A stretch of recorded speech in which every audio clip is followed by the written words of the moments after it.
Hello everyone and welcome back to the Sugar Oven Studio. I'm Faisy the Baker, and in today's video we are going to be making the perfect fudgy brownies. These guys are so delicious and chocolatey and perfect, so let's get started. You'll first start out by preheating your oven to 350 degrees Fahrenheit, then take an 8x-inch pan and spray it with oil or line it with parchment paper.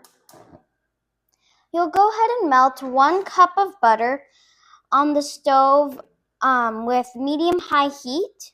And then once it's melted, we'll move on to the next step. My butter is now fully melted, so I'll go ahead and turn off the heat and add a cup of brown sugar and a cup of white sugar into the butter.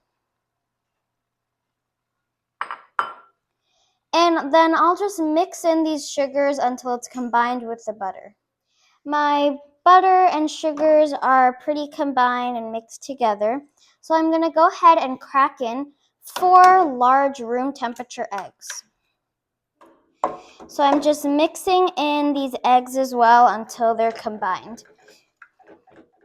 After my eggs are in, I'm just going to add 1 teaspoon of vanilla extract. Mix that in. Once your wet ingredients are done, in a separate bowl, you'll mix together 1 cup of all-purpose flour, half a cup of cocoa powder, half a teaspoon of baking powder, and finally half a teaspoon of salt. Then I'll take my whisk and just mix those up. Once you have your dry ingredients combined, you'll go ahead and slowly fold your dry ingredients into your wet ingredients. And this part is totally optional, but if you want to, you can add a cup of chocolate chips.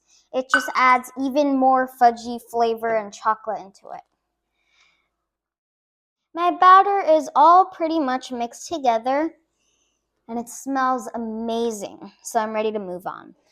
You'll go ahead and transfer your brownie batter into your prepared pan. Once it's all poured in, you'll lift your tray up a couple inches and drop it. This way you're releasing all the air bubbles inside. Then just let it sit for a few minutes. My brownies have been baking now for about 40 minutes. And when I insert a sharp knife into the center, it comes out with a few moist crumbs, which is exactly what I want. So my brownies are ready. Once your brownies are out of the oven, you'll take your knife and make sure that no edges are sticking whatsoever. Then you'll take your pan and flip it upside down to get the brownies out. You can then cut your brownies into whatever size squares you want. Thank you so much for watching. Please give a thumbs up, subscribe, and leave a comment if you have a question. You can also check out my website, www.sugarovenstudio.com. Thank you. Bye.